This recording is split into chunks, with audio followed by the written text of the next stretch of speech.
Our first campaigns and clients are often our worst work. We put our heart and our soul and often our bodies and mental health on the line to get results. Over the last decade, I've noticed that there are two big problems that separate the good media buyers that have the best work ethic and the best of intentions, and they have all sorts of potential. What separates them from the elite media buyers that they absolutely could be? First is a common mistake that we all make and wrecks accounts and ultimately loses us clients. And unfortunately, these are incredibly hard to recognize or appreciate why they're bad, especially early on and especially when we're in the account doing the work. And second, our accounts often have the makings to be something special.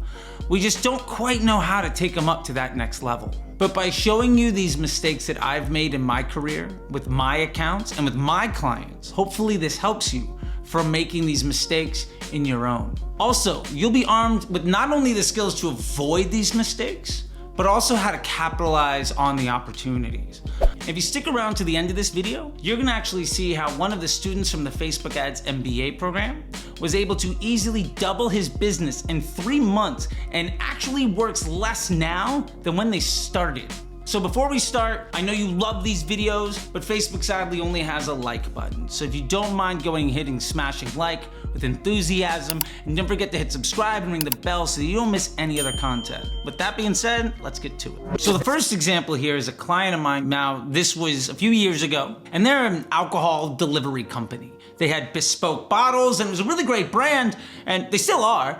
And we had great influencer lineups and a great distribution system. And ultimately, I got this account because they had a really great in-house person who was also a former Facebook rep that was helping them. And they were spending about $500-600 a day, getting like a 2 or 3x ROAS, but they couldn't scale. Now, in short, their big objective was to secure a growth rate that would allow them to get the next round of funding so they could ultimately get their Series B and Series C and go on their way to being an 8-figure business. And they had the backing of massive beverage companies like Liquid Death. So here's the problem. So when I took over the account, we tried everything under the sun to get it better. We did heavy retargeting. We did influencer whitelisting, we did cost caps, we did retargeting, we did lookalikes, we did everything under the sun that was available in 2020 to really push this brand as much as we possibly could, because they said what they wanted was above a 2x ROAS at the highest available spend that they could so they could increase the profit and grow the business. So after 45-60 days, we realized that none of this stuff was working, and honestly, things were getting a little bit worse. We were moving into summer, it was bad timing, COVID, and all these other things were happening, and it just wasn't working out. And the big issue here was that we were focusing on the wrong definition of success. The point here is, instead of trying to focus on ROAS, which is a common mistake that a ton of media buyers and a lot of very established agencies focus on, what we did is we started to focus on real world business results, looking to second purchase rate, amplifying search in the email and SMS program, and we ultimately defined how much profit can we make per customer journey, and then tried to acquire as many profitable customer journeys as possible with a PSM that was desirable for us. And the net results, again, they looked for funding 6 months early, because we took them from about $10,000 a month in profit to nearly 6 figures, and they ran out of runway, which is honestly an amazing thing. Downside, I ended up getting fired from that client because the guy I was working with that had originally hired that former Facebook rep had to go out and secure more money. And what did he do? He put the business back in hand of that former Facebook rep, who took one look at the account, said everything I was doing was crazy, switched it all back to everything to get that ROAS back up, and what happened? They lost 80% of their monthly profits and ultimately struggled to even get that round of funding.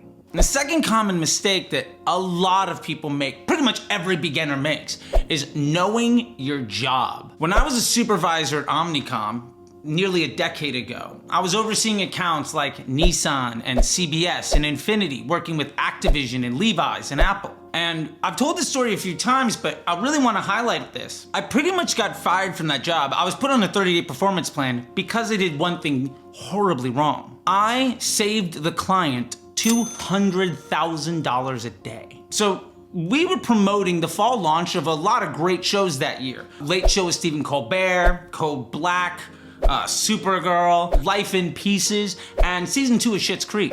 I was spending $1 million a day for basically a week to promote the launches of these shows. Now here's the problem. An ad agency's job is ultimately not to deliver a good result to the client. An ad agency's job is to operate like a bank. Let me explain how this works. We were making a 20% commission, meaning for every dollar we could get the client to spend, we made 20 cents. We would write a contract that said we were gonna reach X amount of people, X number of times, and that was going to cost $1 million a day. And then what we would do is spend 30 minutes and set up a reach and frequency campaign and basically secure the delivery and hit go, and then get the graphics team to write up a nice report. And basically it took roughly 30 minutes of execution and 2 hours of the graphics team time to earn $200,000 a day.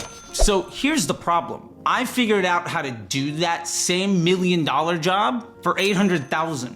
Instead of using reach and frequency, I was using a manual bid at CPMs to force delivery. And ultimately, I could over-deliver on the reach and the frequency and save the client $200,000 a day. Here's the problem. When you're a bank and somebody gives you $200,000 less, where you make 20%, that's $40,000 of lost revenue on a daily basis. If you do that for a couple shows a day, for a week, you lose your employer over $1 million in revenue. Now mind you, at the time, I was only paid $75,000. So basically, in 1 week's time, I cost well over 10 times my annual salary by doing a good job for the client. And it ultimately cost me my role at that ad agency. So why was this a mistake? Remember, your job as a media buyer is rarely ever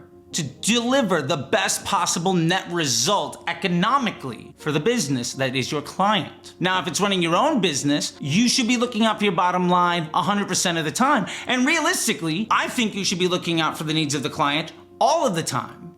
But really, when you're a media buyer, your job is to make the person that wrote the check to your boss look good to their boss, and then write a report that makes it look like they should have spent more money. So that the next week, the next month, the next quarter, the check they give you, how much you can spend every day should be more. Fun fact with those contracts that I was writing for $1 million, my first page of my report would start with what happened if you'd spent 2. Second page is what happened if you spent 1.5. And then the third page of the report is you only spent $1 million. This is how much you lost. What happened was those ad spends went through the roof. I raised CBS from $50,000 a week to $1 million a day in about 9 months. And then I was fired within 28 days of making that happen because I saved the client too much money. So the moral of the story here is understand what you're actually being hired to do. A lot of media buyers think their job is to spend X money and deliver X ROAS, but the honest truth is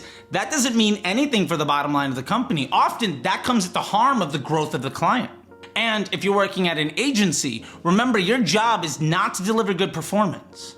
Your job, again, is to make the person who wrote a check to your boss look good to their boss.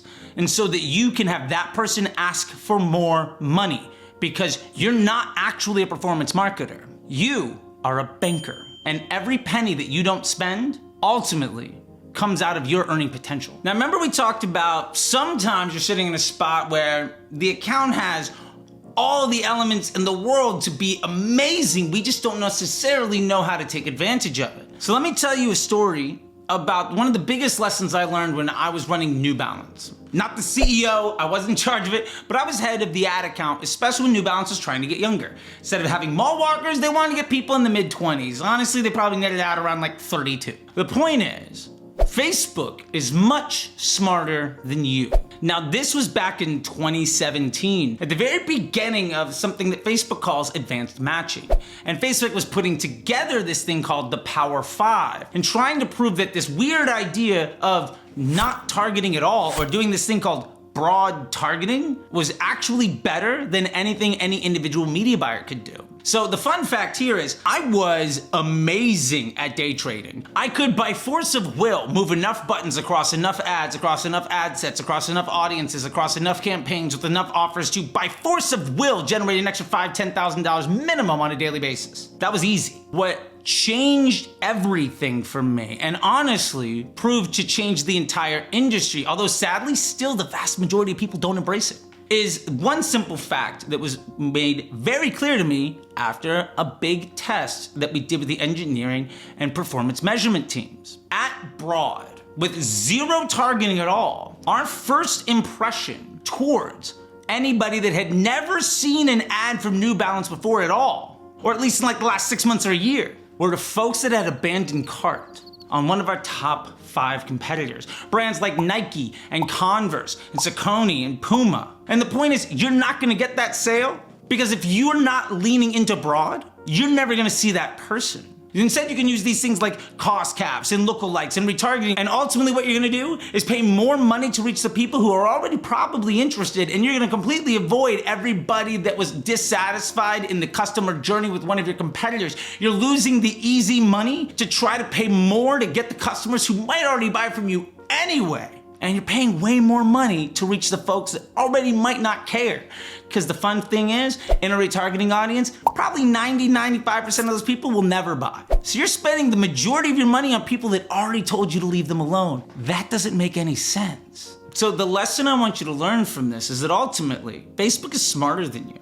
And anybody who says that the path to success is to undermine the world's greatest machine learning algorithm that understands trillions of data points that you will never be exposed to, and really what you should be doing is paying more money to inhibit your overall potential, that person makes no sense and they're dead wrong. And probably what they're doing is trying to focus on improving ROAS, or they don't necessarily understand what the client need is, and they might be trying to spend as much money as possible at the best performance metric that they see inside the ad account. But here's the thing, the only person who cares about that is the media buyer. You know who doesn't care about it? The finance department, the fulfillment team, the customer service agent, the customer. And at the end of the day, those people, their needs are way more important than the ego of the marketer. So to prove all these points and kind of wrap this up, this is one of my ads from Under Outfit that we spent well over $1 million on. And if you notice, the ROAS isn't great, but the spend is phenomenal because the type of attention that this was getting and the incremental lift this was providing to all of the marketing channels was great. The targeting on this ad was women of a certain age in the United States. And ultimately, while we can never know the exact revenue that any ad ever drives, while we were running this ad, we went from $100,000 a month in revenue to $1 million a week. That's real world impact. That's understanding your job. That's avoiding silly things like ROAS, and ultimately understanding that Facebook is smarter than you and prioritizing the finance department and the fulfillment team and ultimately the customer over to the marketer's ego. Now, I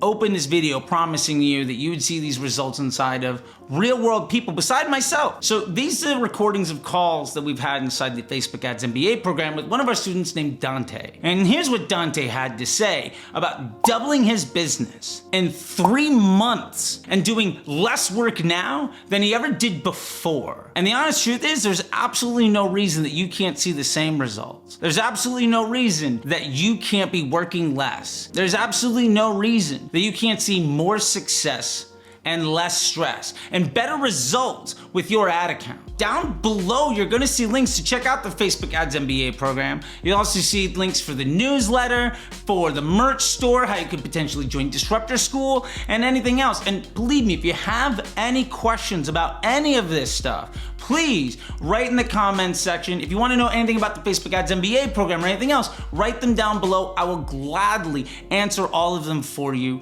And I just wanna let you know that I've been in this game a long time, and I've seen a lot of people struggle, And I've seen a lot of people rise to something well above and beyond anything they ever thought possible. And these things that we talked about today are truly the simple, brilliant basics that separate somebody good with potential from somebody who's truly elite, somebody with commodity skills who's ultimately replaceable, to somebody that has undeniable value, that's on their way to easily earning 6 figures a year or a lot more.